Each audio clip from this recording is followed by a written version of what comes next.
Meu Deus, não fazem isso. Doutora Balixionga, mais responsabilidade para os governos provinciais. O Ministro do Estado, Adão de Almeida, pede que o pessoal que vai agora ocupar-se destas responsabilidades seja capaz de trabalhar melhor que os anteriores funcionários. É possível isso? Com formação. Tem de haver formação.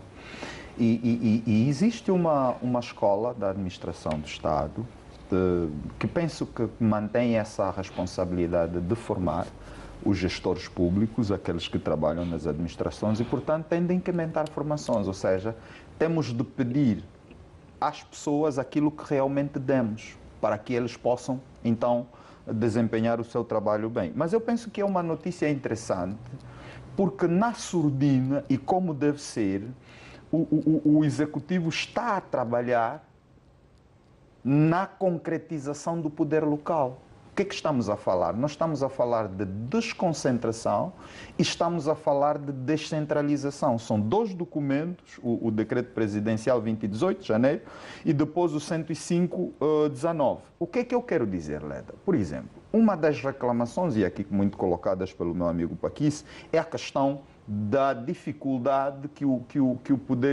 os órgãos locais do poder local têm, por exemplo, para lidar com questões ligadas, por exemplo, às centralidades. Faz-se essa transferência agora. Por quê?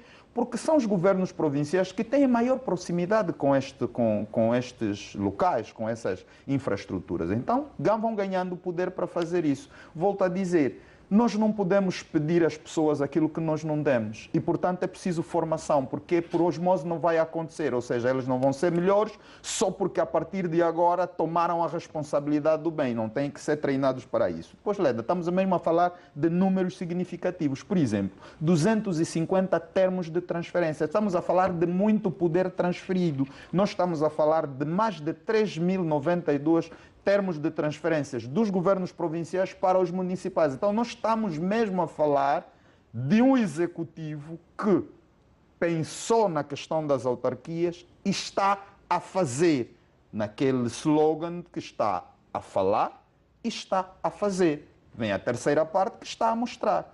Agora, é preciso que localmente as pessoas estejam capacitadas pela formação para darem continuidade.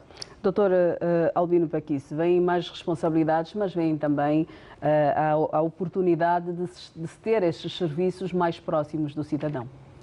Eu penso que o problema não está aí. Onde é que está o problema? O Executivo não tem muitas opções, senão avançar para as autarquias locais. Tem sido uma exigência da sociedade e dos partidos políticos, essencialmente da UNITA, com grande incidência para a UNITA. Tem sido também das igrejas, mas essencialmente da Igreja Católica.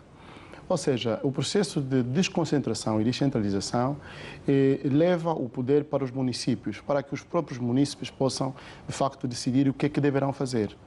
Leda, na primeira peça que passou no telejornal, vocês apresentaram a estufa do AMBO. Sim, sim. Apresentaram a estufa do AMBO. Eu vou dar aqui duas comparações. A estufa do AMBO, nos anos 80, foi das coisas mais bonitas que a gente podia ver na cidade do AMBO. Limpa, bonitinha, coisa e tal, tudo bonitinho. Hoje veja como é que está a estufa. É um autêntico espaço de lixo. A centralidade do Quilamba, quando nós lá mudamos, em 2014, era uma centralidade completamente acesa. Hoje em dia, o indivíduo com a sua família não consegue às 21 horas dar uma volta. Está tudo escuro como o breu. Por quê? Porque os municípios não estão a ser capazes de resolver os seus problemas. Mas vamos para a questão dos terrenos, que é exatamente aquilo do que fala aqui o ministro. O problema, na minha perspectiva, se isto melhora ou não melhora, me parece que o problema está no vício. Há uma série de governadores municipais nomeados pelos administradores municipais, nomeados pelos governos provinciais, que são jovens, muitos deles jovens, mas que estão completamente viciados. Isto não vamos ter aqui dúvidas sobre essa matéria. E, portanto, o que eles estão a receber é um poder para poderem vender os terrenos aos seus amigos. A gente chega hoje, por exemplo, na centralidade do Quilamba, sem desprimor por nada, não é possível que uma centralidade daquelas não tenha um espaço só de verde. Tudo está vedado.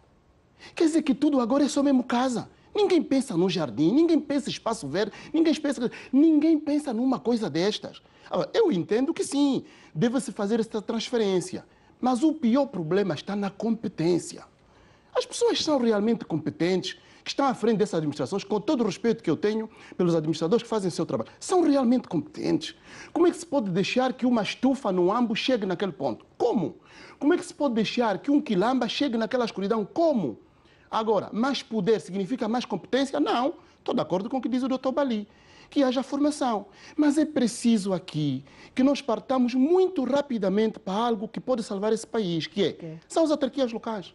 São as autarquias locais. As pessoas têm que poder concorrer e, conforme a competência, poderem fazer durante 4 anos aquilo que é a sua administração com a sua competência. Essa coisa de nomear jovens para as administrações locais tem matado esse país que não se tem noção, Leda. Nós não temos noção dos estragos que estamos a provocar por causa dos administradores nomeados. Agora, de resto, eu entendo que sim, haja o processo de desconcentração e descentralização, mas que nos leve imediatamente para as autarquias. E o Presidente da República, o Presidente João Lourenço, perceba que realmente só com as autarquias, com o poder local, em que as pessoas podem escolher os seus administradores, 4 anos depois, se não cumprirem com aquilo que puseram como programa, podem ser naturalmente não novamente eleitos e pode vir outra pessoa. Angola tem gente competente, Angola tem pessoas competentes, extremamente competentes. Por que razão é que a gente não vai já para as autarquias? Teríamos o problema completamente resolvido. De resto, eu, nesta senda, também, de facto, falei com uma pessoa amiga, cujo nome posso estar aqui, que é o Dr. João Pinto. Vai ter muito trabalho, do IGAI. Dr. João Pinto vai ter muito trabalho, mas, por favor, fiscalize mesmo. Porque a máfia dos terrenos que nós temos, por exemplo, em Viana, que nós temos também agora hoje no Quilamba, que nós temos em muitas províncias deste país que receberam este processo, portanto, de transferência de competência, é muito grande e tem sido uma vergonha. Gente tão jovem passa a vida a vender terreno, nem sequer na administração estão mais, porque passam a vida a vender terreno os administradores que nós temos aí. Portanto, tem sido uma vergonha. Essa é a minha perspectiva. Acorda cedo, põe o pé na estrada, deixa o filho em casa com uma vontade de voltar para casa. Quando chega a praça,